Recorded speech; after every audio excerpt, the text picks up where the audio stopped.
Bonjour à tous, je suis ravi d'introduire ce webinaire. On est dans une période où on fait beaucoup de webinaires, donc j'espère que vous n'êtes pas complètement saturés.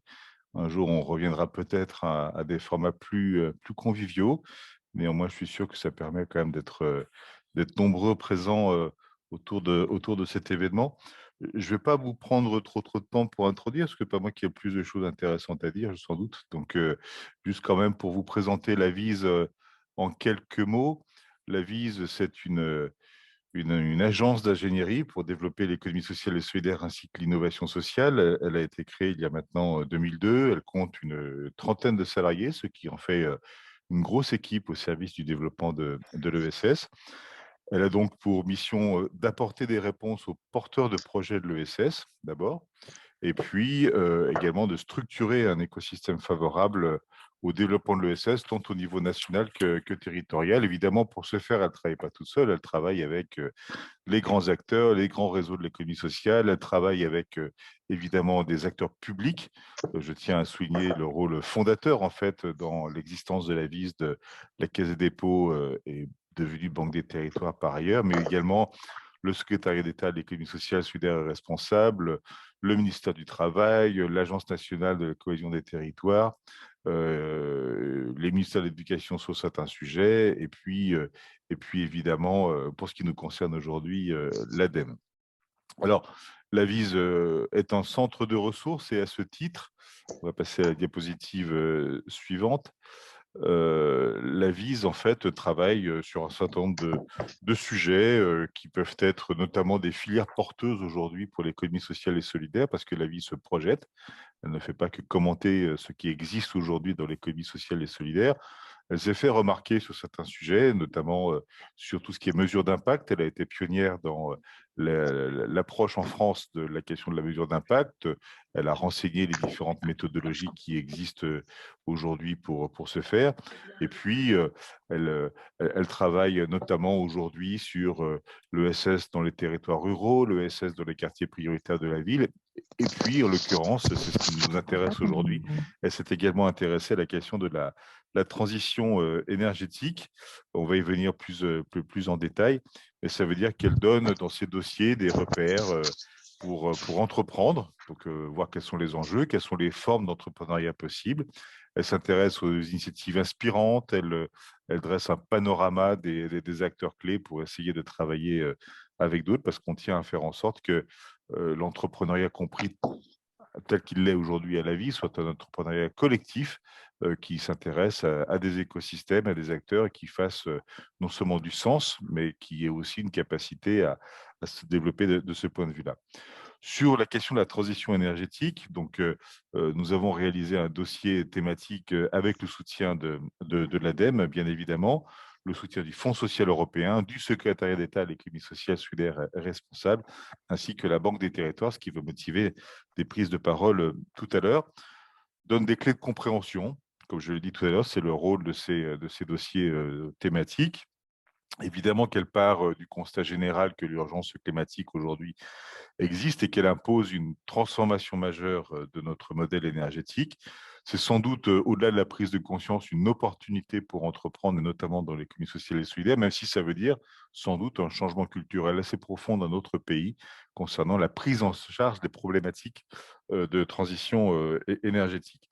Évidemment qu'on le fait avec une certaine vision, c'est-à-dire que la vision de la VISE ne consiste pas à avoir des opportunités de marché seulement, elle consiste à développer des formes entrepreneuriales sur certains sujets en essayant de concilier pardon, l'innovation sociale, l'utilité sociale aussi, et évidemment que pour le sujet qui nous intéresse aujourd'hui, il y a une dimension derrière tout ça qui qui réside dans un changement assez profond finalement et dans des vraies opportunités économiques et notamment en matière de création d'emplois. C'est l'ADEME elle-même qui chiffrait à 330 000 le potentiel de création d'emplois d'ici 2030. Il y a des enjeux importants autour de la transition énergétique. Nous allons y revenir tout à l'heure. Ce qui peut nous préoccuper, c'est l'accès à l'énergie pour tous. Et puis, je dirais, c'est peut-être une originalité réelle du dossier qui va vous être proposer en ligne dès aujourd'hui, c'est le fait que la gouvernance du secteur énergétique soit aujourd'hui plus élargie. C'est vrai qu'on peut noter que les choix qui sont faits en matière énergétique en France, on peut discuter et ils ne sont pas pris en charge, notamment au niveau citoyen, même s'il existe des initiatives, notamment de forme coopérative, pour essayer de produire de l'énergie de façon différente. Donc, le dossier va essayer de renseigner les grands enjeux, ce qui existe aujourd'hui, et puis les différentes façons de faire, en essayant d'accompagner ceux qui veulent créer des activités, créer des entreprises dans le domaine. Pour ce faire, nous avons invité plusieurs personnes à échanger avec vous tous. Je crois qu'on a une diapo qui doit suivre en principe avec donc, quelques intervenants assez emblématiques. Est-ce qu'on peut passer, s'il vous plaît, à la diapositive de présentation des intervenants? Merci beaucoup. Ah non, c'est dans l'autre sens. Voilà. Nous aurons les 2 témoignages d'abord de Colline Billon, qui est fondatrice de la Tricyclerie, un peu comme son nom l'indique. Et puis nous aurons témoignage également d'acteurs des fermes de Figeac d'ailleurs, qui, qui ont monté un projet il y a déjà quelques années maintenant qui marche extrêmement bien à l'échelle du territoire du Lot et qui mélange un certain nombre d'approches. Je vais les laisser en parler. Nous aurons des réactions, on va dire que ce sont des grands témoins, bien sûr, de Christophe Janter, qui est le directeur du département cohésion sociale et territoriale à la Banque des Territoires, qui accompagne fidèlement la VISE depuis qu'il est en fonction, mais pour la continuité de l'action de la Banque des Territoires. Et puis mon ami Arnaud Leroy, qui est président directeur général de l'ADEME, qui nous fait le plaisir de participer également à ce webinaire, qui publie beaucoup encore récemment puisqu'il a publié Les énergies renouvelables qu'il m'a envoyé très gentiment pour les nuls, donc c'est bien pour moi. Il ne s'est pas trompé dans l'envoi. Et je le remercie très sincèrement de participer à nos échanges. Et puis, je vais céder maintenant la parole à Flavie Després qui va animer, en tant que directrice générale de Car News, cet échange avec vous tous. Je vous souhaite nombreux. Je ne sais pas si vous êtes nombreux, mais je souhaite qu'en tout cas, ce soit animé. Voilà, bon débat à tous. Donc, on va commencer tout de suite par des échanges assez concrets sur 2 projets. On va commencer par vous, Colline, si vous le voulez bien. Je vous invite à activer votre micro et nous allons parler de la tricyclerie. Donc, je vais vous inviter à vous présenter, mais comme l'avait dit Jérôme Sadier, la réponse est dans le nom de ce que vous faites, puisque c'est une solution écologique et innovante qui collecte des déchets organiques. Bonjour Colline. Bonjour. Oui, donc du coup, pour présenter la tricyclerie, j'ai fondé ce projet en 2015, enfin fin 2015, donc plutôt début 2016. Et on est principalement basé à Nantes et on collecte donc les biodéchets des professionnels. Donc ça va être tout ce qui est restaurant, espace de bureau, les épiceries, les boulangeries, tous les endroits où il y a de la matière organique. Et depuis l'année dernière, on propose aussi pour les particuliers, notamment dans le centre-ville où il y a beaucoup d'habitants en appartement. Et ensuite, on composte toute la matière organique sur un site de compostage qu'on a. Et les bénéficiaires du compost, ça va être soit des personnes qui ont des jardins, ça peut être aussi des maraîchers de temps en temps, des paysagistes ou à toute petite échelle, des personnes qui habitent en appartement et qui peuvent se procurer du compost dans les épiceries partenaires avec qui on travaille. Donc voilà pour l'activité principale. Et après, au vu des circonstances, notamment de cette année, on a aussi développé un pan d'activité qu'on avait et qu'on n'avait pas trop développé jusqu'à maintenant. C'est le fait de faire des animations sur la question de la réduction des déchets et surtout du compostage au sein d'entreprises ou auprès de différents établissements. La semaine dernière, on était dans des maisons de retraite, par exemple. Donc voilà, plutôt des activités pédagogiques en complément. Et quand on a été accompagné par la VISE, c'était dans le cadre aussi de notre essaimage national. Très bien, donc une certaine réinvention liée à la crise du Covid et un beau projet qui a la transition énergétique au cœur de votre projet. Donc, il semble extrêmement, enfin, logique et naturel et sain. Mais moi, j'ai envie de vous demander, voilà, pourquoi, comment est-ce que vous avez eu un déclic? Comment est-ce que vous avez choisi de vous engager vraiment fortement sur cette question? Du coup, quand j'ai commencé, désolée s'il y a du bruit, il y a un train. Quand j'ai commencé en 2015, donc c'était déjà en France, il y avait aucune solution de collecte à vélo qui existait. Et je partais de plusieurs constats. Donc, bon, avant, j'habitais au Pérou et je travaillais plutôt sur les questions d'adaptation au changement climatique dans le cadre de la COP 20, qui était basée à Lima. Et du coup, j'étais plus sur des travaux de recherche ou de lobbying, mais de façon plus générale, et sur les enjeux d'adaptation au changement climatique et les enjeux agricoles et paysans dans ces régions-là. Et donc, c'est en revenant ici que j'ai voulu plus être sur le terrain. Et je me suis rendu compte qu'il n'existait aucune solution de collecte pour les professionnels. Et malgré un réel besoin, notamment des restaurants dont la moitié de leurs poubelles sont représentées par des déchets organiques. Donc il y avait des solutions, comme dans beaucoup de villes, de composteurs collectifs de proximité qui sont vraiment dédiés à des personnes qui ont la volonté de le faire, et ce qui est chouette.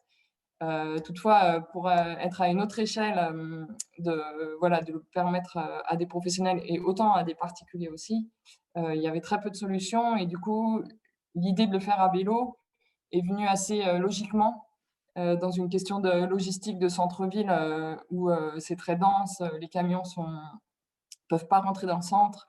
Et il existait déjà à Nantes beaucoup d'entreprises à vélo sur tout type de métier. Et donc voilà, je me suis beaucoup rapprochée de ces réseaux-là pour connaître un peu le domaine de la logistique à vélo. Et c'est par ce mélange de circonstances et aussi du fait que la loi de transition énergétique impose qu'en 2023, enfin à ce moment-là en tout cas, on commençait à parler de ça, qu'en 2023, toutes les villes aient une solution de tri à la source des biodéchets. Je me suis plutôt inscrite là-dedans auprès de la métropole pour pouvoir lancer le projet. Donc vous dites que vous êtes rapprochés de réseaux d'acteurs à vélo. Donc c'est une bonne transition parce qu'on est là pour fournir des clés aux acteurs de l'ESS sur voilà, comment passer, comment transitionner énergétiquement ou comment améliorer cette question-là dans sa structure. Donc vous, vous êtes approché des acteurs en vélo, mais est-ce que vous pouvez nous dire de quels accompagnements vous avez bénéficié, de quel financement? Donc il y a le réseau des vélos, mais sur quels autres réseaux vous êtes appuyé pour donner du poids à votre projet? Ouais. Du coup, les premières années, bon, ça, le vélo, c'est plus un réseau métier, on va dire. Comme on s'est rapproché d'autres entreprises ou d'associations sur le domaine du compostage ou sur les questions de la restauration. Donc, tout ce qui va être syndicat de la restauration, etc. Après, pour le côté financement, au tout début, je m'étais rapprochée de la collectivité parce qu'on est sur un enjeu public qui est le déchet, et très vite de l'ADEME aussi. Donc, l'ADEME on avait pu avoir un financement pour un poste et le financement de notre communication pendant 3 ans. Donc ça a été essentiel pour nous. Et petit à petit, en fait, au vu des évolutions politiques où on pensait que notre action allait être intégrée en fait dans le marché public, mais en fait, ça n'a pas été le cas. Du coup, on s'est rendu compte que bien qu'on essaye, on ait vraiment cette volonté d'être autonome financièrement et de ne pas trop dépendre de subventions publiques. Toutefois, on est quand même sur un sujet d'intérêt général. Du coup, on s'était aussi rapproché de la région. Donc ça, c'était des petites subventions plutôt sur de l'investissement ou du matériel. Et on a pu intégrer le réseau 1% pour la planète. Donc ça, c'est un réseau d'entreprises et de fondations qui versent 1% de leur chiffre d'affaires à des causes environnementales. Ça a été assez important pour nous les premières années. Et au bout de 3 ou 4 ans, il y a eu cette question du changement d'échelle au niveau national où on avait beaucoup, beaucoup de demandes d'autres territoires ou d'autres porteurs de projets qui voulaient commencer à initier des projets similaires ou des antennes de tricyclerie. Donc, c'est comme ça aussi qu'on avait pu intégrer le programme PINS de la VIS. C'était à la fois un accompagnement hyper important pour nous et en plus des fonds pour nous permettre de prendre ce temps. Donc voilà, sur les premières années, c'était un peu un mix entre de l'autofinancement par notre service de collecte qui se construisait, des aides ADEME, aides publiques un petit peu, et des fondations privées. Donc, Et une on a belle eu une aide hybridation assez des fonds. conséquente pendant 2 ans de la fondation Carasso. Donc voilà pour le Très bien. début. Donc, voilà, privilégier la diversité des financements. Je vous rappelle que dans le dossier ESS et transition énergétique, vous allez avoir, voilà, des sélections de projets inspirants, comme celui de Colline la tricyclerie, mais aussi, une cartographie avec les acteurs, les ressources, et cetera. Vous retrouverez tout ça. Je pense que le lien a été mis dans la conversation et qui sera, téléchargeable extrêmement facilement. Merci beaucoup Colline. Une dernière, petite question. Heu, donc moi, maintenant, on peut regarder vers l'avenir. Comment vous allez faire pour aller, encore plus loin et pour, du coup, compléter, cette transition à laquelle, vous œuvrez? Hem, donc dans plutôt les projets d'actualité vu des circonstances parce qu'on est quand même, nettement impacté par la crise du covid, en tout cas du fait de la fermeture de la majorité des établissements avec qui on travaille. Donc là, la réouverture, nous permet d'énormément souffler et d'avoir plus de visibilité. On est en train de passer en entreprise coopérative, en SCOP, parce que c'est beaucoup plus à l'image de notre fonctionnement, de notre gouvernance où les salariés ont vraiment une place d'associés dans le projet. Donc pour nous, ça, c'est un pas important aussi vers l'autonomie. Il y a toujours, dans ce souci de diversité, de travailler avec une diversité de partenaires. Par exemple, il y a une autre entreprise, les alchimistes, qui sont notamment basés à Paris, mais qui s'installent à Nantes. On peut réussir à travailler ensemble parce que eux ont la même activité que nous, mais ils ont des capacités de traitement de biodéchets qui sont plus importantes. Donc, comment est-ce qu'on peut mutualiser nos outils pour permettre un changement d'échelle des volumes qu'on va collecter et aussi améliorer l'ergonomie de nos outils de travail, quoi. Donc ça, c'est des choses importantes parce qu'on est sur un métier qui est quand même relativement physique, qui dépend aussi des conditions météo. Et du coup, voilà, l'ergonomie du travail et des postes de travail est essentielle. Voilà des choses auxquelles je Mutualiser les pense forces. en ce moment. Et quelque chose qui a beaucoup évolué, c'est notre réseau national. Avec le Covid, il y a beaucoup moins de porteurs de projets qui se lancent en ce moment sur des nouveaux projets qui peuvent être liés avec des restaurants. Donc on fait face un peu à cette situation stagnante. Toutefois, il y a quand même quelques porteurs de projets qu'on continue d'accompagner pour qu'ils puissent démarrer leur projet chez eux, quoi. Très bien. Merci beaucoup Colline. Si vous avez des questions pour Colline, n'hésitez pas à les mettre dans la bulle de conversation. On fera une grande session de questions, réponses, à la fin. Et voilà, dans questions-réponses, je vois que j'ai des petites notifications, on s'occupera de tout ça à la fin. Merci beaucoup, Colline de la Merci à vous. tricyclerie. Je vais à présent donner, la parole à non pas une, mais à 2 personnes. Laurent Cos, est-ce que je vous vois? Oui. Vous êtes, responsable du service énergie et Frédéric Rubaud, vous êtes responsable photovoltaïque aux fermes de Figeac, qui a un très beau projet, qui a un certain nombre d'années. Alors moi, j'ai adoré votre site internet quand je suis allée farfouiller pour préparer cette intervention. Euh, et je cite notamment les propos de Pierre Lafragette qui dit: «N'attendez pas de nous, la révolution ne prépare pas le grand soir. On ne court pas non plus après la fortune bling bling ou la rentabilité à 2 chiffres qui exclut, appauvrit ici et ailleurs.» Voilà, le ton était donné. Vous avez construit un projet solide qui a pour volonté de faire profiter aux agriculteurs de tous les bénéfices de la transition énergétique. Ma première question pour vous, c'est comment est-ce que vous résumeriez le projet des fermes de Figeac, pardon? Oui, bonjour à tous, et merci pour cette invitation. Donc, La coopérative agricole, les fermes de Figeac est une petite coopérative agricole traditionnelle. On a 600 adhérents, des adhérents essentiellement tous éleveurs, éleveurs laitiers et allaitants.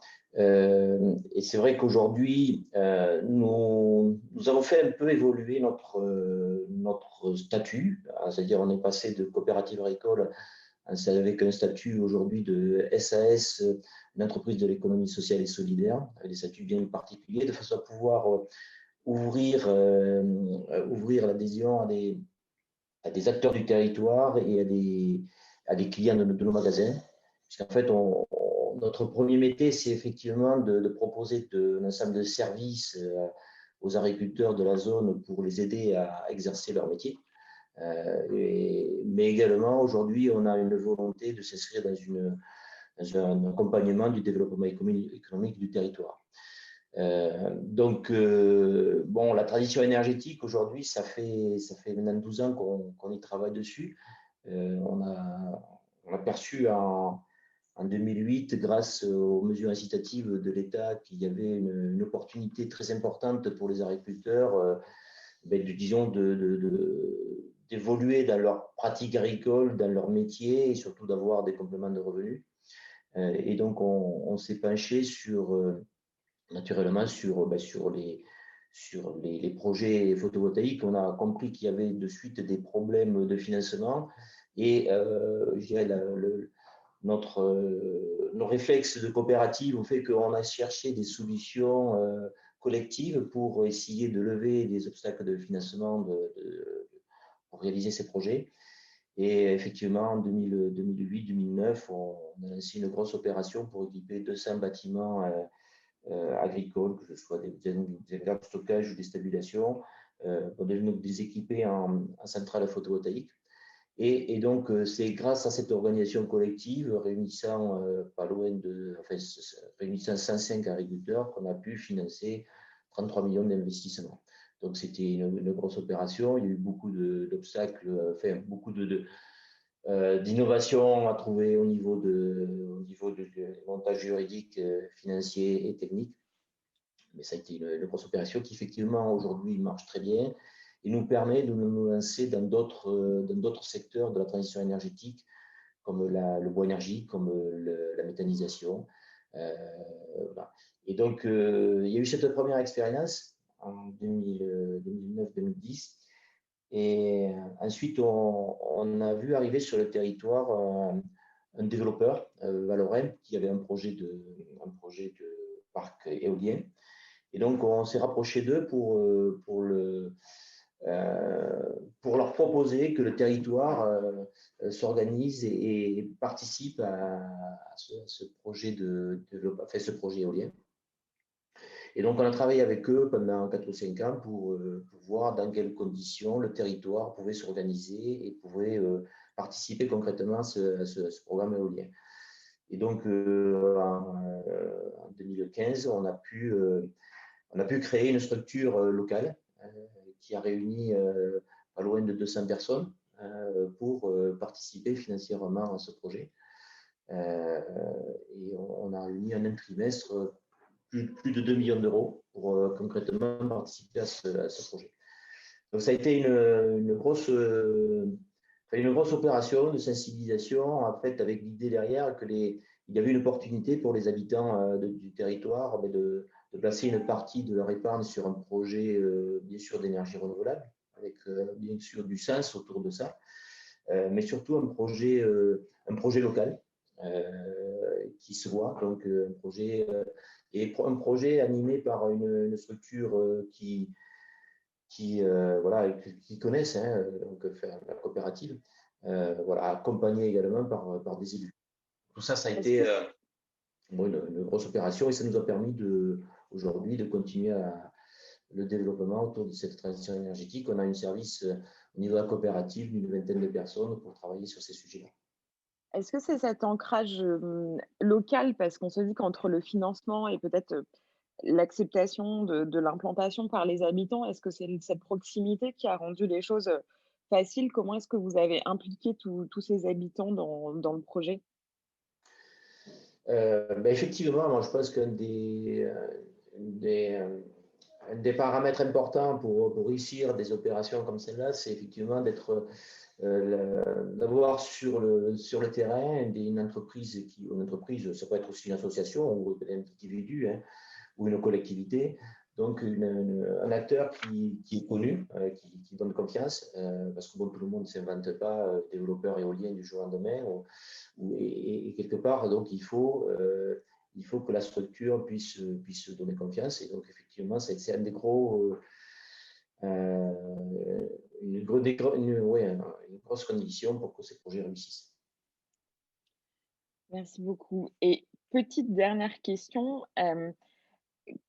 comment est-ce que vous avez lié les programmes d'accompagnement, le lancement de financement participatif? Voilà, comment est-ce que vous vous êtes construit? Parce que ça fait quand même quelques années, et comment ça va se passer pour les projets à venir?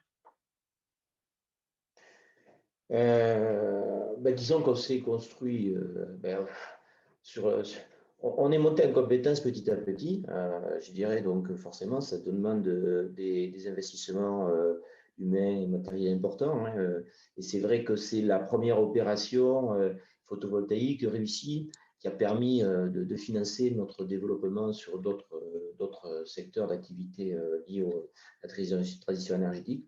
Et ça, je pense que c'est une des forces du monde agricole, hein, qui à un moment donné s'est dit bon, l'opération marche mieux que prévu, donc on dégage des ressources pour pouvoir financer du développement sur d'autres secteurs d'activité.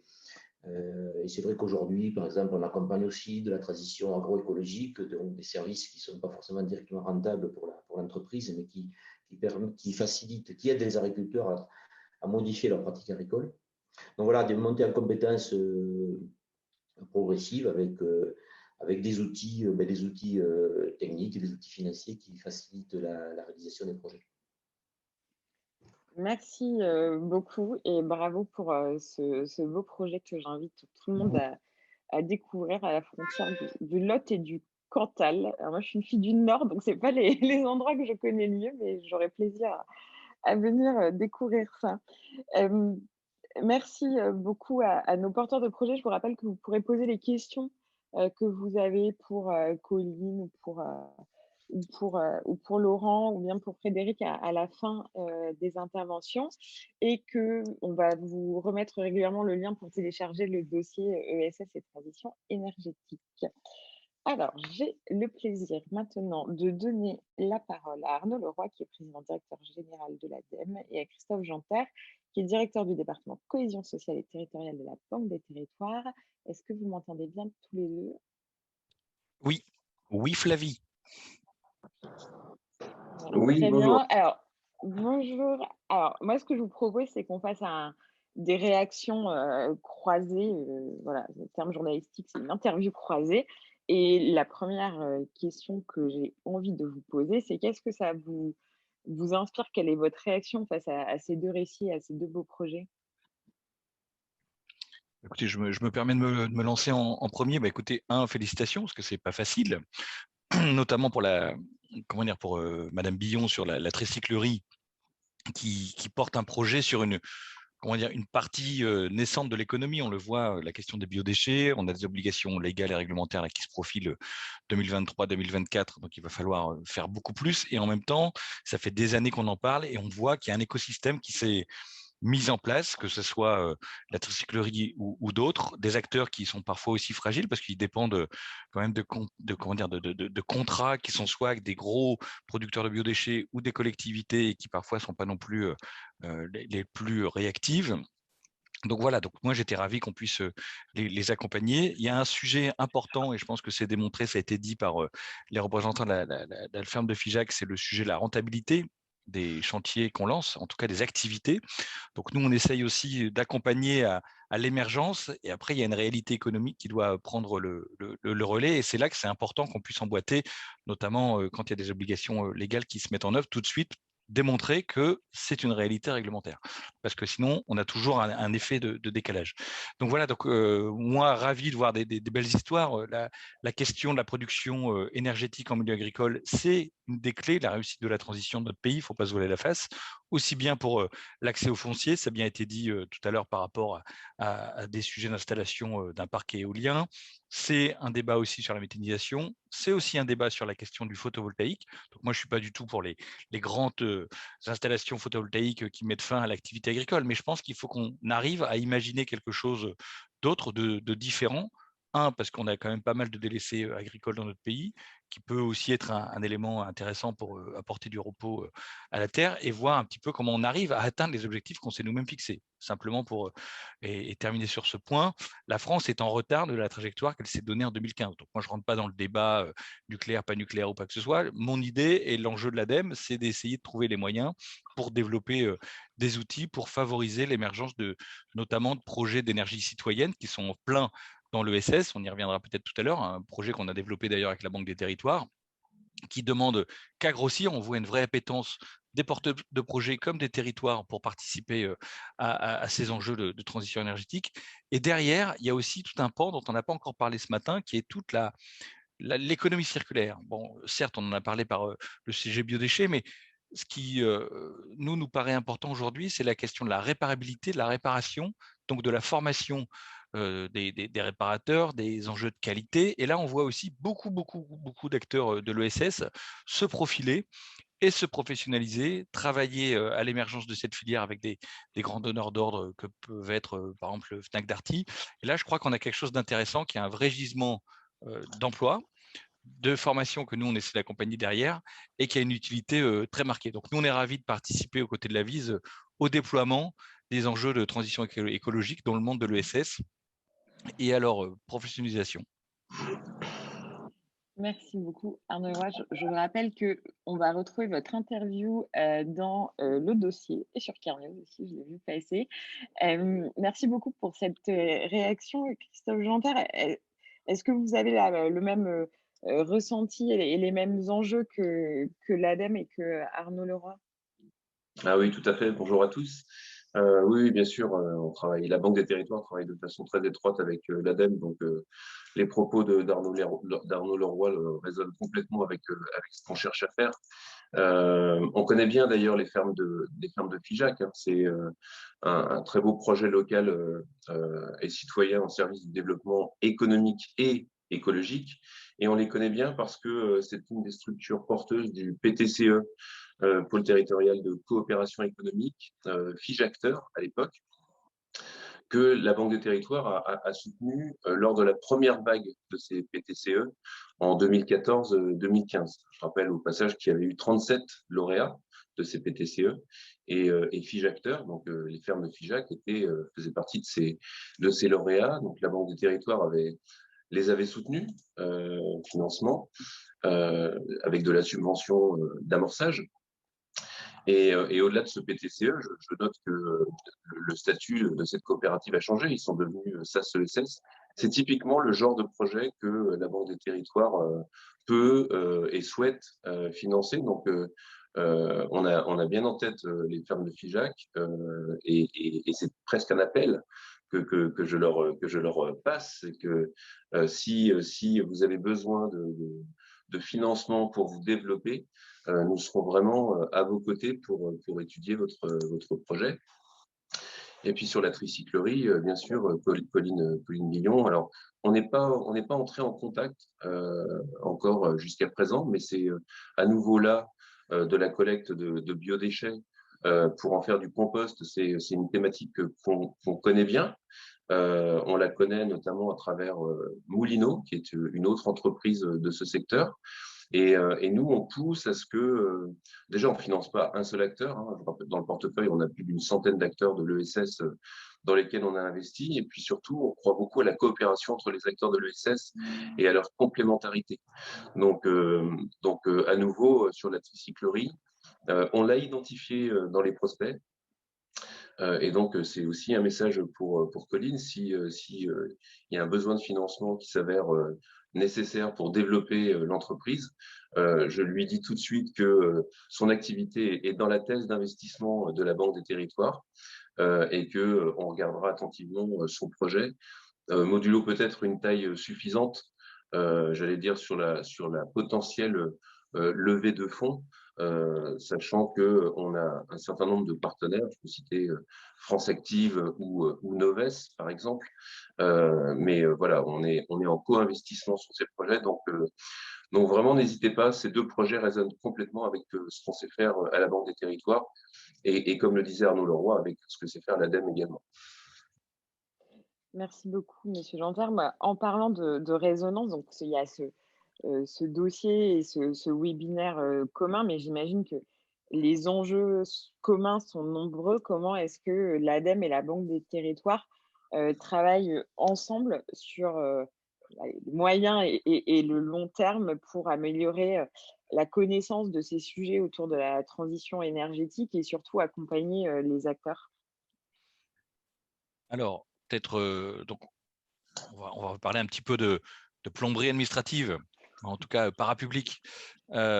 Écoutez, nous, on travaille fortement, ça a été dit par Christophe, hein, on a des accords avec la Banque des Territoires au niveau national comme au niveau local, parce qu'il y a des équipes, on a la chance d'avoir deux structures qui sont très présentes en région.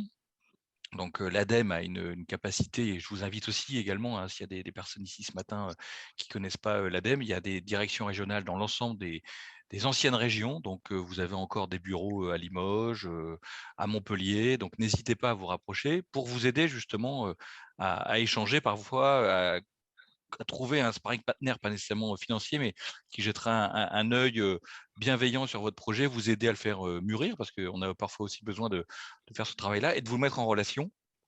L'ADEME est assez présent au niveau des CRES aussi, hein, donc voilà, on essaie d'être dans l'écosystème le plus présent possible à la limite de nos moyens. On est un petit peu moins riche que la Banque des Territoires, donc ça je tiens à le signaler tout de suite. On n'est pas dans le même registre, nous on est plus sur on va dire une expertise, ça a été dit tout à l'heure hein, par Madame Billon, des aides au départ pour voir un petit peu si ça peut voler, et derrière on passe le relais souvent à la Banque des Territoires ou d'autres acteurs qui sont intéressés par le côté intérêt général.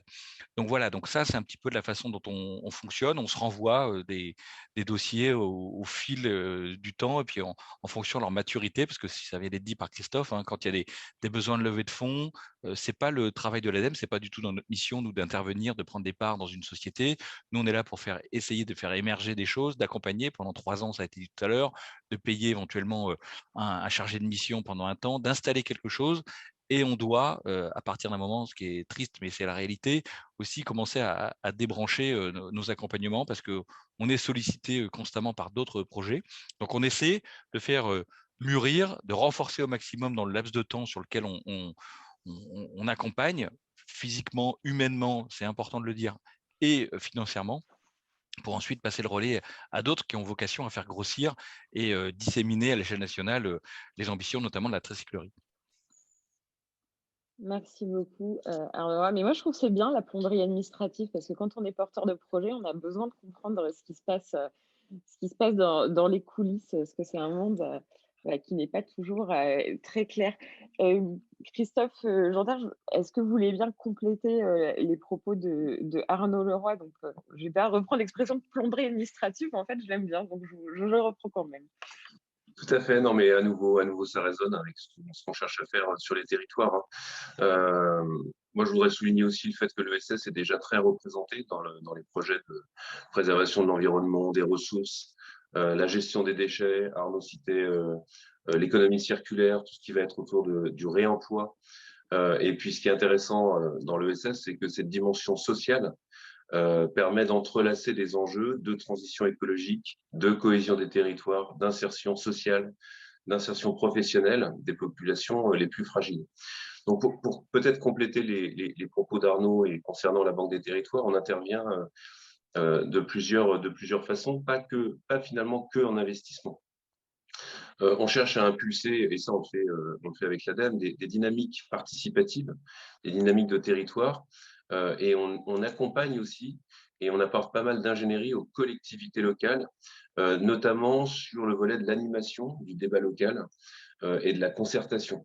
Donc à ce titre, on finance un certain nombre d'études sur les besoins, sur les ressources des territoires, qui aboutissent souvent, c'est en tout cas notre objectif, à l'élaboration de solutions qui se concrétisent par la création de structures de l'ESS. Et on note d'ailleurs pas mal de création de SIC, de sociétés coopératives d'intérêt collectif, qui sont des formes d'entreprise qui sont particulièrement adaptées pour porter ces enjeux de transition territoriale et écologique. Au-delà de cet accompagnement amont, j'ai envie de dire, on est également, donc, comme l'a dit Arnaud, des investisseurs. Donc investisseurs directs dans des structures de l'ESS pour qu'elles puissent ancrer plus fortement leur projet localement et maximiser leur impact social et écologique. On n'ira peut-être pas dans le détail de la mesure de cet impact extra-financier, mais ça fait extrêmement débat aujourd'hui sur la place. Et c'est l'investissement financier est une chose, la rentabilité financière est une chose, la mesure des impacts extra-financiers, socio-économiques en est vraiment une autre tout aussi importante. Donc un exemple sur ce qu'on a fait en investissement direct, il y a l'association Pénélope qui est une association qui œuvre dans l'économie circulaire, hein, tout ce qui est justement collecte, tri, réemploi, et qui avait besoin d'étendre ses locaux dans un quartier public de la politique de la ville à Sens. Et donc on a accompagné cette association qui avait un besoin de financement, qui a 4 ateliers d'insertion par l'activité économique. Donc, on parlait d'insertion sociale, d'insertion professionnelle. C'est aussi le but de cette association, au-delà de son activité d'économie circulaire, puisqu'elle a aujourd'hui 50 personnes en insertion et 1700 adhérents par an autour de ce projet d'économie circulaire. Donc, investissement direct, et ça n'était qu'un exemple. Et puis, investisseur aussi indirect, parce que alors, on est un des premiers financeurs de France Active qui soutient également ces projets, mais on est également souscripteur dans des fonds d'investissement qui eux-mêmes investissent dans ces projets de territoire. Et peut-être un exemple de fonds d'investissement, je crois que j'ai cité le fonds Noves tout à l'heure, qui est un fonds qui est doté de 70 millions d'euros, qui est dédié aux structures de l'ESS. On l'a créé en 2016-2017, et il est notamment au capital d'Enercop. Voilà. Autre exemple, cette fois-ci de façon intermédiaire, mais via Noves, on est également, ça permet également, voilà, de démultiplier les actions de financement sur les territoires, et Enercop est un bel exemple. Merci beaucoup pour cet éclairage. Alors, le dossier s'appelle ESS, économie sociale et solidaire et transition énergétique. J'ai une double question. Est-ce que, comment on fait et est-ce qu'il faut du coup intégrer de l'environnement à toutes les questions sociales et solidaires où c'est un slash non exclusif. Est-ce qu'il faut appliquer du social et du solidaire à la question environnementale pour que tous les acteurs soient à la fois socio-solidaires et en transition énergétique? Ah, je vois Arnaud Leroy qui va prendre la parole. Bon, moi, je vais peut-être, comment dire, moi, je militerai, si vous me permettez, Mais je vous pour permets. comment dire, une écologisation par le haut, parce que je crois que c'est ça l'enjeu aujourd'hui.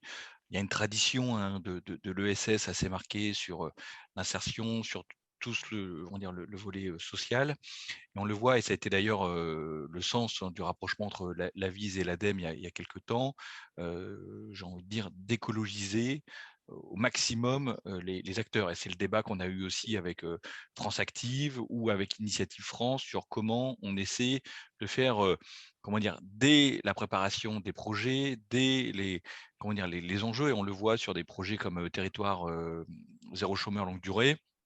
On voit très bien quand on regarde, l'ADEME est partenaire et depuis le départ de cette initiative, on voit très bien que quand on regarde aujourd'hui les structures qui sont mises en œuvre, portées, on est bon an, mal an à quasiment 60% d'activités qu'on pourrait relier à la transition écologique. On peut parler de maraîchage, on peut parler de réparation, on peut parler de beaucoup de choses qui sont très liées à la transition écologique. Donc je pense qu'au regard de de l'enjeu aujourd'hui climatique, de l'enjeu biodiversité dont on n'a pas parlé, et qui verra certainement l'émergence d'acteurs autour d'écologues, autour de peut-être de guides, autour de maintien de demain dans la valorisation des services écosystémiques, comme on appelle ça, l'émergence certainement d'acteurs marqués aussi sur de l'ESS sur ces enjeux-là.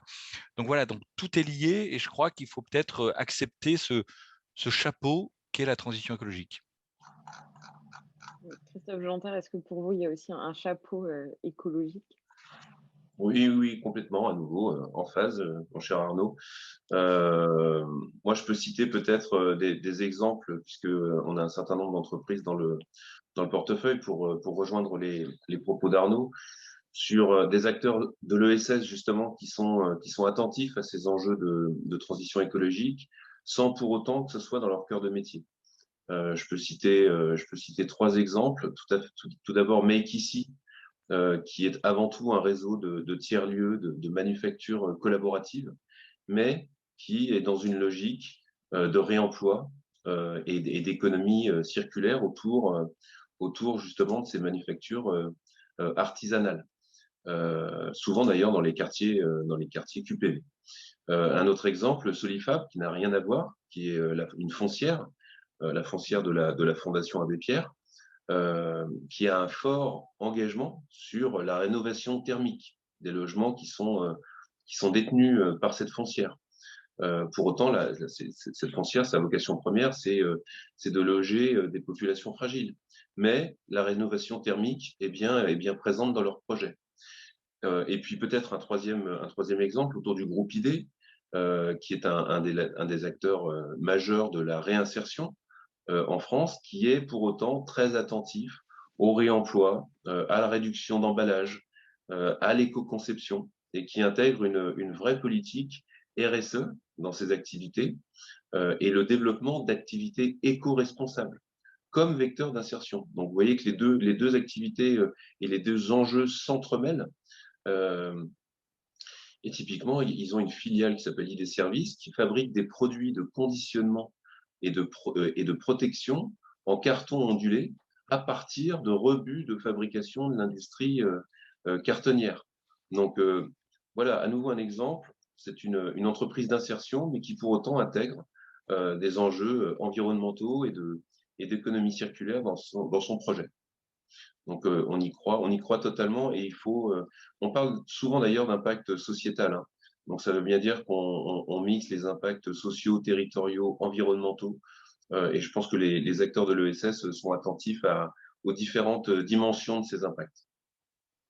Ouais, je crois qu'on peut vraiment dire que notre webinaire, c'est ESS et transition énergétique, un enjeu incontournable avec un point d'exclamation. Je crois que c'est un vrai point d'exclamation et d'ailleurs, ça s'applique à tous les acteurs hors ESS. Ce que je vous propose pour terminer notre échange, parce que nous sommes là donc pour les curieux, pour les porteurs de projets, pour les personnes qui sont salariées ou bénévoles dans des structures de l'ESS. Et je vois qu'il y a déjà des questions, mais comme j'allais vous la poser, c'est parfait, qui sont peut-être de faire un point sur les dispositifs existants. J'ai vu qu'il y avait notamment un point sur l'international, mais peut-être qu'on peut parler voilà, des dispositifs qu'il y a en ce moment de France Relance pour vraiment donner toutes les clés d'accompagnement qui sont vraiment, voilà, l'accompagnement, on dit souvent que pour monter son projet, c'est la clé, mais pour monter un projet dans la transition énergétique, c'est une clé au carré. Et je ne sais pas qui veut commencer pour ce petit point plomberie, pour le coup, accompagnement. Moi, je vais être, Arnaud Leroy. ouais, je vais être assez rapide parce que Bien sûr. c'est sûr que la période France Relance permet de faire des choses à plus grande échelle. Donc voilà, on a accompagné le secteur, notamment tout ce qui est recyclerie dans l'urgence, il y a un peu plus, il y a 1 an maintenant. Ça a plutôt bien fonctionné. On a lancé aussi des initiatives qui sont assez intéressantes, notamment par rapport au contrat d'impact social dont vous avez peut-être entendu parler, et qui était destiné aux acteurs de l'ESS, hein, bien sûr. Donc voilà. Et sur le cas de France Relance, je ferai un simple crochet par les outils qu'on a créés, en l'occurrence pour que les gens puissent accéder facilement à l'information. Donc, on a fait une plateforme Internet qui recense l'ensemble des appels à projets qui sont disponibles au niveau local comme au niveau national. Et je vous encourage à aller voir ça parce que vous allez y trouver plein d'informations. Il y a pas mal de parcours aussi et beaucoup de publications. Donc, ça s'appelle agirpourlatransition.adem.fr.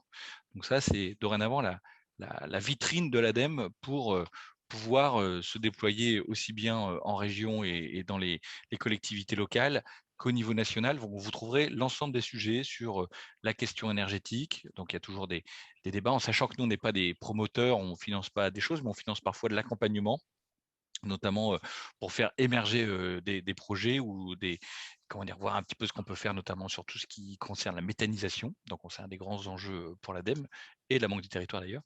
Et sur l'autre aspect, c'est tout ce qui est économie circulaire, où là, il y a pas mal de dispositifs qui ont été ouverts pour France Relance, avec une vocation assez marquée économique. Donc, je sais qu'il y a parfois des contingences de niveau de chiffre d'affaires, des choses comme ça qui excluent une partie des entrepreneurs. Mais normalement, on a essayé de calibrer les choses pour qu'on puisse y être, on va dire, regrouper le maximum d'acteurs. Voilà. Merci beaucoup Arnaud Leroy, et je vois que Léane nous a gentiment mis le site dont vous parliez. Je vous rappelle que voilà, il y a toutes les ressources qui seront à retrouver dans le dossier dont on vous remettra le lien. Christophe Jeantat, parce que moi j'ai été perturbée par ce lien sur Agir pour la transition. Est-ce que vous pouvez aussi nous dire un mot, parce que les questions sont vraiment nombreuses, sur à la fois le financement et l'accompagnement de tous les dispositifs qui existent en ce moment pour accompagner les acteurs? Ouais, je vais faire vite. Bon, pour rebondir sur les propos d'Arnaud, les contrats impact social, on a suivi évidemment l'AMI qui avait été lancé par l'ADEME. C'était en septembre dernier, je crois, avec une remise des candidatures à décembre. On connaît aujourd'hui les lauréats et la Banque des Territoires a déjà investi, alors pas sur cette AMI-là, mais depuis 2016, on a investi dans 7 contrats impact social. Il est évident qu'on va regarder attentivement les projets des lauréats de cette AMI. Et puis d'ailleurs, il y a d'autres AMI qui sont lancés par la secrétaire d'État Olivia Grégoire, toujours sur ces contrats impact social. Ça, c'est la première chose. La deuxième chose, c'est que alors, ce dispositif, il existe, mais il remonte à déjà quelques années. Mais je pense qu'il est important d'en dire 2 mots. C'est le fonds ENR-Cité, qu'Arnaud connaît bien, puisqu'on l'a fait ensemble. En fait, tout était parti de 2015 à la suite des travaux du labo de l'ESS sur la transition énergétique citoyenne. Et on avait regardé comment les citoyens pouvaient s'approprier avec les collectivités ces sujets de transition énergétique. Ça avait abouti donc en 2018 à la création de ce fonds ENR-Cité pour énergie citoyenne, tout simplement.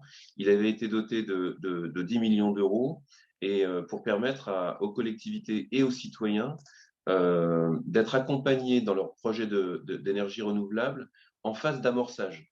Donc, on a fait ça en partenariat avec l'ADEME, le Crédit Coopératif également, et l'IRCANTEC. Et puis, on a fait appel toujours d'ailleurs à Énergie Partagée, qui est aujourd'hui l'un des principaux opérateurs du dispositif. Pourquoi on avait créé ce dispositif? C'est qu'on avait noté une véritable difficulté des projets citoyens de centrales de production d'énergie, bien sûr, à dépasser la phase amont du développement des infrastructures. À cette étape-là, les porteurs de projets doivent mener des démarches administratives pour créer la société juridiquement, créer une dynamique citoyenne, et c'est essentiel, sur le territoire pour mobiliser l'épargne citoyenne et favoriser une adhésion locale au projet. Et on avait vu que c'était, et c'est toujours le cas, hein, c'est une phase qui est très risquée.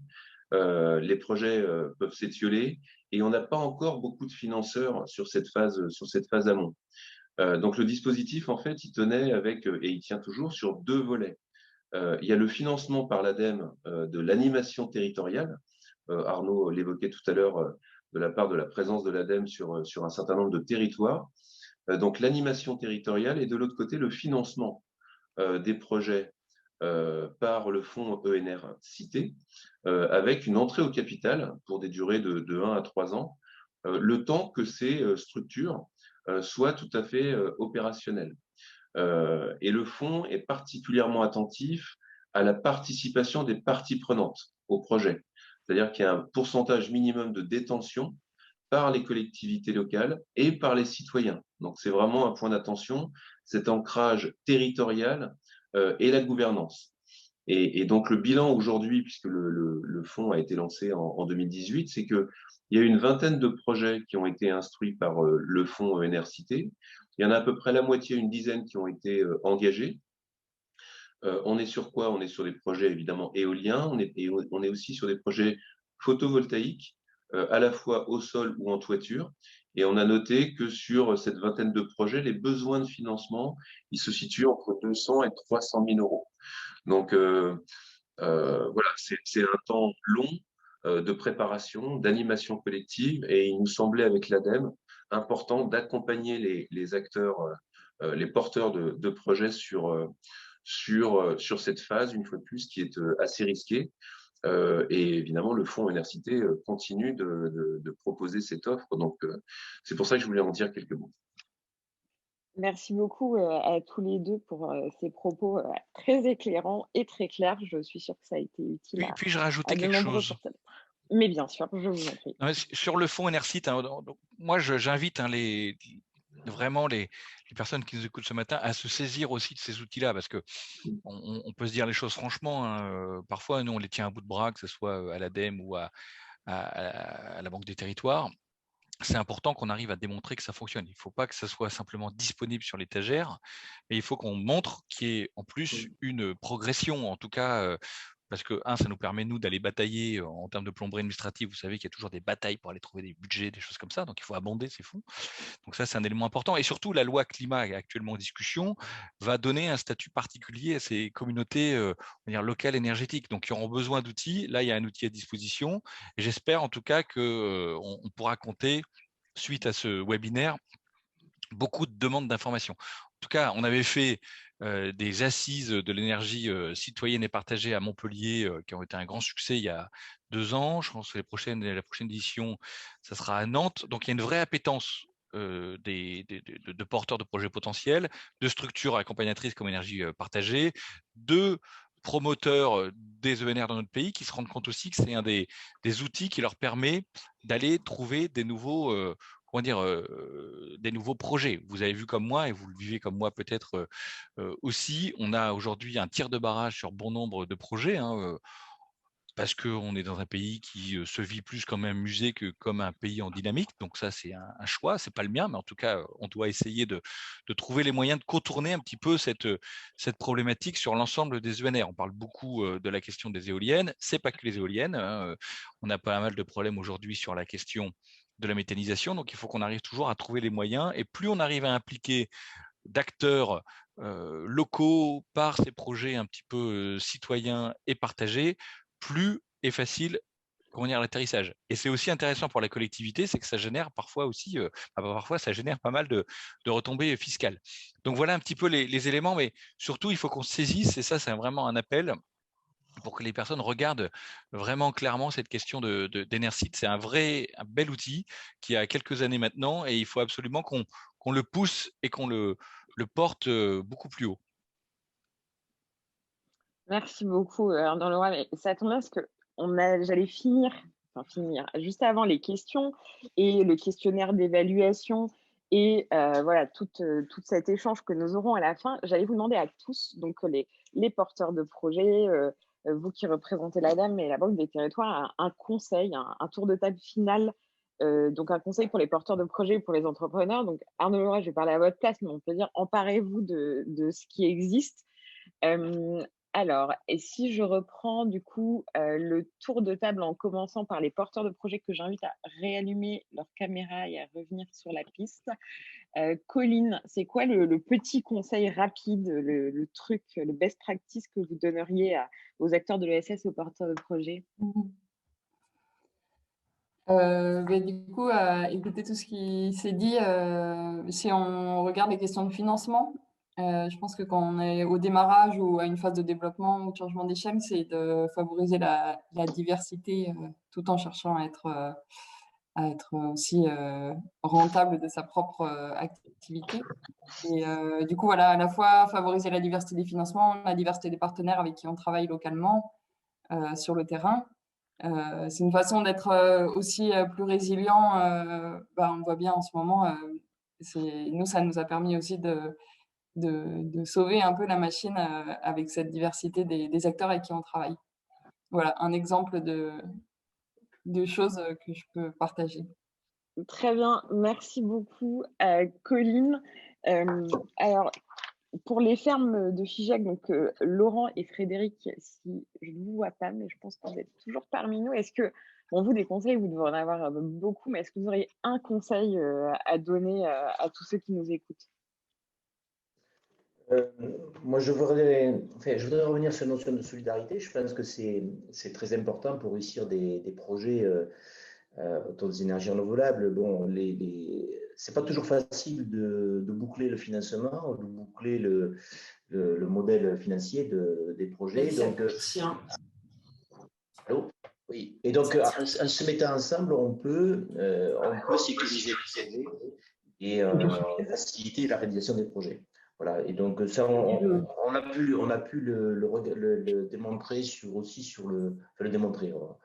On est en train de le travailler sur le bois énergie. Sur vidéo et que tu remettes en plein écran, d'accord? Et c'est pas facile le bois énergie. Donc, en mettant plusieurs acteurs de territoire sous la forme d'une cible locale qu'on a créée, bon, on s'aperçoit qu'il y a des synergies qui sont créées. Et c'est intéressant et ça permet de sécuriser les projets. Donc, moi, je pense que les démarches collectives, hein, regroupant plusieurs acteurs et plusieurs projets, ça facilite quand même cette réalisation.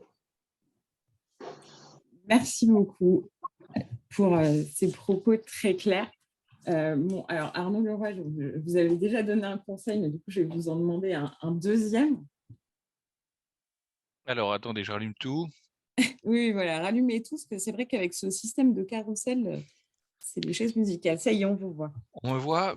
Le deuxième conseil, c'est n'hésitez pas à vous rapprocher des structures de l'ADEME, parce que même si on ne peut pas vous aider, en tout cas financièrement, on sera toujours là pour vous aiguiller, parce que c'est aussi parfois un vrai, comment dire, c'est surtout pour les personnes qui sont peut-être pas là ce matin, mais en tout cas qui ont une idée, qui veulent monter un projet, qui sont pas nécessairement au courant de l'ensemble des réseaux qui existent. Et Dieu sait que dans notre pays, il y en a beaucoup. L'Avise en étant un réseau au sens noble du terme, hein. Donc la pluralité des acteurs qui sont là en possibilité d'accompagnement. Donc voilà, donc n'hésitez pas à vous rapprocher des équipes de l'ADEME. On a encore la chance d'être, je vous l'ai dit, présent sur l'ensemble du territoire, y compris dans les Outre-mer. Donc voilà, question de dialogue, pouvoir faire relire parfois et avoir un échange avec un expert pour voir où on en est, simplement voir s'il n'y a pas d'autres projets qui sont potentiellement concurrents aux alentours, parce parfois on a une bonne idée, mais elle est partagée par d'autres et certains sont en avance, donc ça permet aussi de ne pas se jeter à l'eau si ce n'est pas nécessaire. Donc voilà un petit peu ce que je donnerais comme second conseil.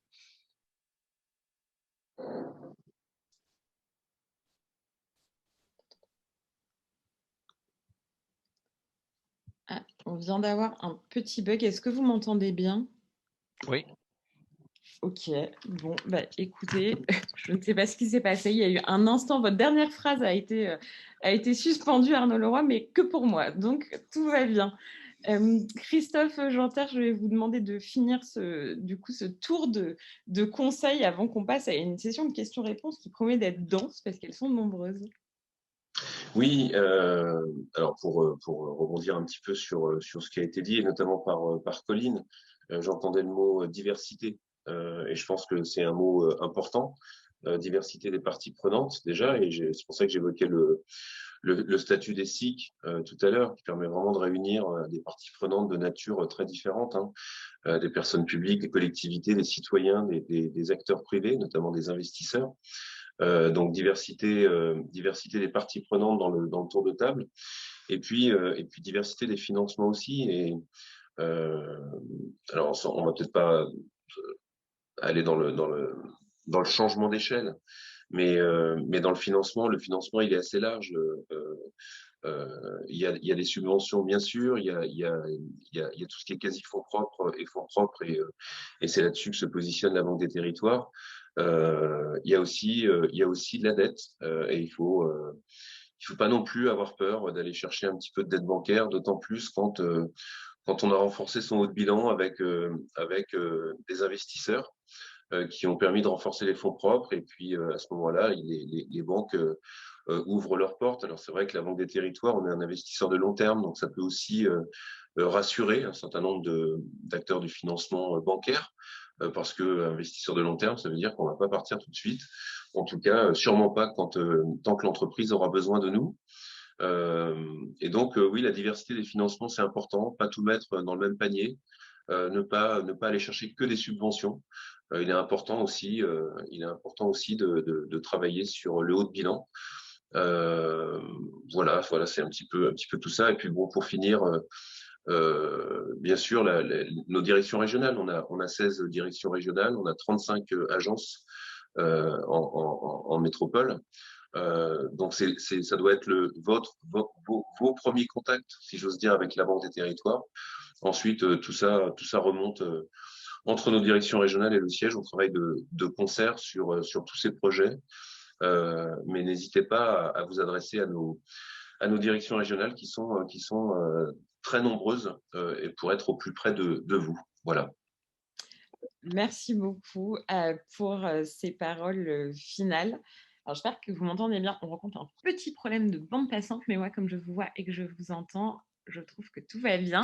Je vous propose qu'on passe à une session de questions-réponses. Elles sont assez nombreuses.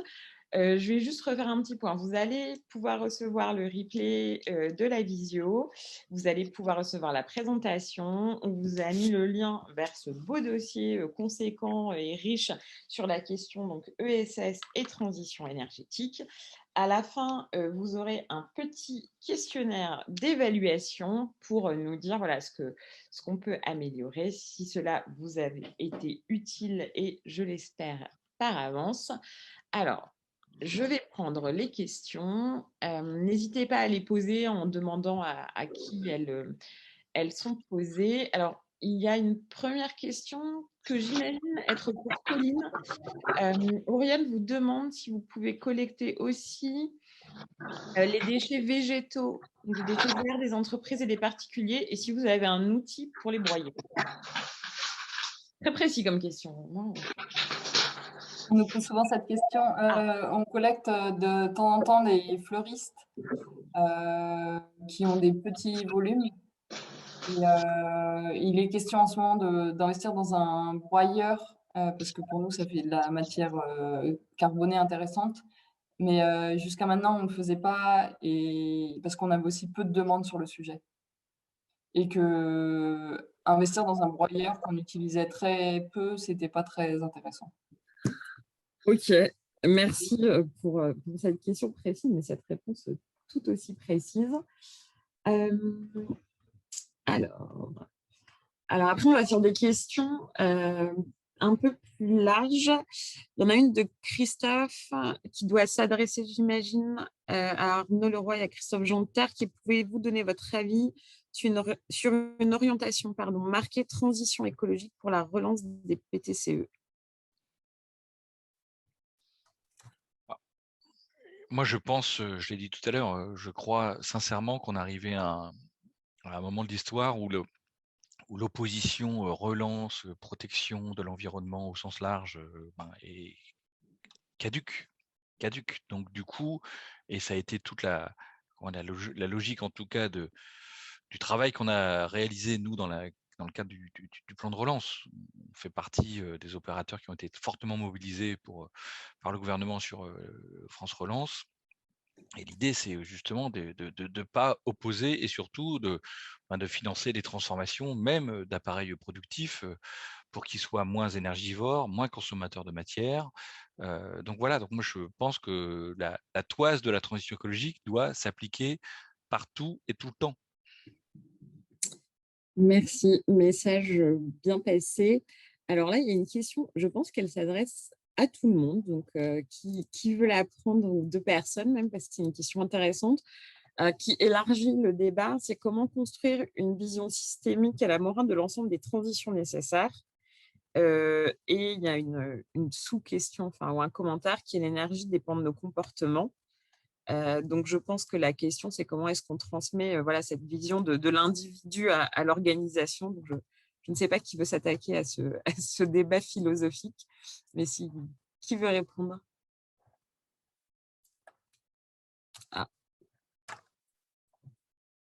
Personne ne relève le défi, mais je pense, cela dit, que vous allez trouver des clés dans le dossier ESS et transition énergétique.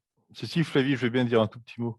Ah, merci beaucoup. Non, mais Jérôme Sadier est de retour. Ben, voilà, je suis non, non, contente. je de retour, j'ai jamais quitté le webinaire, mais comme j'ai eu 3 Non, en mais on vous philo, voit. comme j'ai eu 3 en philo au bac, je me sens autorisé à répondre à la question. Non, mais c'est une réflexion, c'est pas une conviction, à vrai dire, mais ce que j'évoquais au tout début sur la question de la gouvernance, ça me semble essentiel, en fait. C'est que tant qu'on n'aura pas collectivement pris en charge, notamment à l'échelle territoriale, des problématiques de conversion énergétique, on n'aura pas fait tous les efforts nécessaires. Parce que je ne reviens pas sur tout ce qui a été dit précédemment sur l'ingénierie financière, l'ingénierie juridique, les différentes formes qu'on peut mettre en place, etc.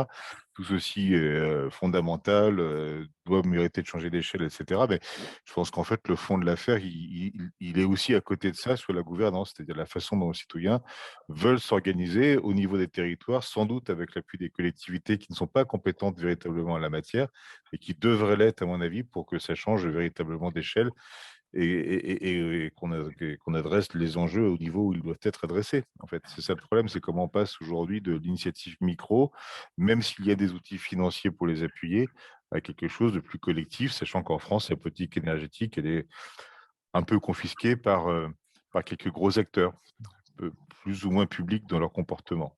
Voilà. Pardon, c'est un peu cash, mais... Non, non, mais c'est bien. Écoutez, on est sur de la pédagogie, de la plomberie du cash et je pense que c'est comme ça qu'on donne les bonnes clés pour avancer aux acteurs qui sont présents. On a encore le temps de prendre des questions. Ah, il y en a une, justement, quand on parle de liens et de faire ensemble, pour les fermes de Figeac, il y a un internaute qui nous demande si vous êtes en lien, enfin, si vous échangez beaucoup avec d'autres projets de production d'énergie. Oui, bien sûr, en échange, on est notamment on est très impliqué dans le réseau Territoire Énergie Positive. Donc, dans le cadre de ce type d'échange, bon, on partage des expériences et c'est toujours très utile parce qu'on passe par des périodes de doute et on se demande si on va dans la bonne direction. Donc, le fait de partager tout ça avec d'autres acteurs, c'est toujours utile, bien sûr. Oui, comme Colline avec ces échanges de réseau, c'est sûr qu'échanger avec des corps de métier, c'est toujours important. Il y a une question de statut sur les sociétés coopératives d'intérêt collectif. Et c'est Camille qui demande comment elles fonctionnent et quels peuvent être les motifs de création. Je ne crois pas que Colline et les fermes de Figeac soient concernés en ce moment par ce statut-là. Du coup, qui veut répondre? Peut-être Jérôme Sadier, vous avez la réponse. Et sinon, elle doit se trouver dans le dossier de ressources. En fait, de notre côté, nous, on a créé une SIC autour du bois énergie. L'idée, c'était de faire des partenariats public-privé pour ensemble travailler sur l'économie circulaire. Et c'est quand même utile de réunir des acteurs différents autour d'un projet comme ça. Et donc, la SIC est un statut qui est très utile, qui fonctionne assez bien. Et effectivement, dans la phase d'investissement, on se retrouve peut-être un peu bloqué. Mais aujourd'hui, des échelles raisonnables, c'est fonctionne. Mais la difficulté, c'est de travailler sur la gouvernance, de faire vivre cette gouvernance au quotidien avec des acteurs qui ont quand même des contraintes du quotidien un peu différentes. Et ça veut dire du travail, de l'implication assez importante. Merci beaucoup pour ce retour d'expérience concret et précieux. Alors, je vais prendre Flavie, juste en 2 mots, je souscris à ce qui vient d'être dit. En fait, la SIC est un outil naturel pour ce genre de projet, à mon avis. Mais évidemment, elle est encore jeune en fait comme structure juridique, même si on va en fêter les 20 ans au début de l'année prochaine. Et j'espère que ce sera l'occasion de mieux communiquer sur ce que sont les SIC, sur leur recensement également, au vu des différents secteurs d'activité dans lesquels les SIC sont implantés aujourd'hui, puisque ça va des domaines qu'on a cités, mais jusqu'au monde du sport d'ailleurs. C'est la grande mode en ce moment dans le monde sportif de transformer les clubs sportifs en SIC. Autant dire que c'est une structure adaptable à beaucoup d'enjeux, mais évidemment, la confrontation des intérêts et pas toujours simple à mettre en œuvre dans le cadre d'une gouvernance partagée. Mais comme c'est dit dans le chat, le support d'ingénierie, ce sont les unions régionales des SCOP qui portent aujourd'hui le développement des SIC. C'est en tout cas pour prendre en compte l'enjeu de l'association des parties prenantes sur un territoire. Je pense que c'est un excellent outil. Merci beaucoup pour cette précision. Et oui, effectivement, dans la conversation, c'est vraiment dans l'esprit participatif, il y a des participants donc, qui nous ont mis des ressources et vous en trouverez beaucoup sur le site de la VISE, dans le dossier que je vous invite vraiment à lire et à fouiller, et sur le site de l'ADEME et sur tous les sites en fait, de nos panélistes. Alors, il y a une question très précise pour Christophe Jantard. Quel est le montant moyen d'investissement en fonds propres de la Banque des Territoires dans les structures de l'ESS? Au moins, c'est précis. Ah oui, c'est une bonne question. Alors, on essaie de, comme je le disais un petit peu tout à l'heure, de pas aller sur des tickets au niveau de la Banque des Territoires, sur des tickets inférieurs à 200 000 euros. Voilà, parce que il y a un gros travail d'instruction. Il y a quand même pas mal de due diligence. Il y a des process à respecter au sein de la caisse qui sont assez, on va dire, à la fois lourds et agiles. On essaie de mettre beaucoup d'agilité, mais on va dire que le ticket minimum Banque des Territoires, il se situe autour de 200 000 euros. La bonne nouvelle, c'est qu'il n'y a pas de plafond. C'est-à-dire qu'on peut aller sur plusieurs centaines de milliers d'euros jusqu'à plusieurs millions d'euros. J'évoquais tout à l'heure les fonds d'investissement. Ça peut, dans ces cas-là, être plusieurs dizaines de millions d'euros. Mais en fait, c'est pas vraiment une question de montant, c'est une question de modèle économique. C'est une question de rentabilité, comme je le disais tout à l'heure, mais surtout d'impact. Et puis on essaie aussi de financer des modèles qui vont pouvoir s'essaimer. La fertilisation sur un maximum de territoires, ça c'est vraiment des choses auxquelles on croit.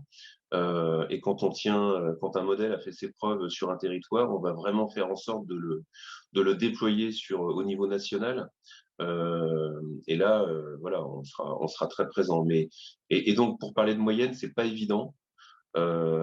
Sur des projets de transition alimentaire, on a souvent des tickets qui sont autour de 500 000 euros, sur des projets de tiers-lieux un petit peu moins. Mais il y a vraiment de tout. Donc, dans le secteur de l'ESS, au niveau de la Banque des Territoires, le ticket moyen, il se situe autour de 5 à 700 000 euros. Mais c'est vraiment une moyenne. Et une fois de plus, on est capable de descendre jusqu'à 2 à 300 000. Et on est capable de monter bien plus haut. Donc, tout dépend de l'ambition du projet.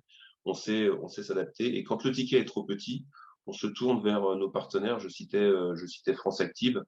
Ça dépend aussi de la maturité du projet. Il y a le fonds Make Sense Seed One qui est plus sur une phase d'amorçage. Et là, à ce moment-là, on travaille en partenariat et on se transfère les dossiers et on oriente les porteurs vers les bons acteurs financiers. Nous, on regarde à partir de 200 000. Voilà, à peu près. Très bien, merci. Très clair. Alors, il y a une question encore de ressources. Quelqu'un qui demande vers qui se renseigner pour acheter des triporteurs électriques, donc pour accompagner votre projet, j'imagine. Je pense que le site de la VISE, c'est un bon début pour trouver toutes les ressources et se renseigner. C'est quand même le portail qui me semble où vous pouvez farfouiller pour trouver des ressources. Ensuite, il y a une question sur l'outre-mer. Ah, Colline, dites. C'est un exemple c'est pas forcément des triporteurs électriques, c'est plus des remorques, mais je sais que c'est une entreprise qui a été accompagnée par la VISE, qui est d'ailleurs une SCOP et une SIC, je ne sais plus où ils en sont. C'est tout en vélo. Ils fournissent d'excellentes remorques adaptées à plein d'activités à vélo. Très bien, merci. Si on m'avait dit il y a 2 heures que nous allions finir par parler techniquement vélo. Et je vais peut-être prendre une ou 2 dernières questions. Il y en a une sur l'outre-mer. Quelle est la complémentarité en ce que vous proposez? Donc, j'imagine qu'il s'agit des accompagnements et des financements ADEME, Banque des Territoires, et la trajectoire 5.0 pour l'outre-mer. Écoutez, moi, la trajectoire 5.0, donc c'était ce qui a été annoncé au début du quinquennat, en mi-quinquennat sur l'outre-mer. Nous, on n'a pas eu de ligne dédiée pour ça. Donc, on a une présence historique en outre-mer. On a des fonds qui sont dédiés à l'outre-mer. En tout cas, moi, je me suis battu pour qu'on y maintienne nos équipes dans des proportions importantes également et une partie de budget assez conséquente aussi. Donc voilà, donc la logique étant quand même d'être raccord avec les orientations prises par l'État. Donc s'il y a un déploiement des sujets, il y a pas mal de choses sur lesquelles on travaille en lien. Je pense par exemple à toute la valorisation des sargasses, notamment pour la question des Antilles. Donc voilà, donc c'est nous qui opérons ça. On essaie de voir un petit peu comment on peut valoriser, faire émerger des solutions économiques, y compris par des acteurs de l'ESS. Donc voilà, donc il n'y a pas quelque chose de dédié, mais ce n'est pas orthogonal avec les ambitions affichées dans la trajectoire 5.0. Et concernant la Banque des territoires, c'est facile. En fait, on a une offre identique, qu'elle soit en métropole ou en outre-mer. Donc, on a des implantations également. On en a une aux Antilles, en Guyane, à La Réunion. On en a en Polynésie. On vient d'ouvrir celle de Nouvelle-Calédonie. Donc, on est vraiment présent partout et l'offre est identique, quels que soient les territoires, que ce soit en accompagnement ou en financement. Merci beaucoup pour ces précisions.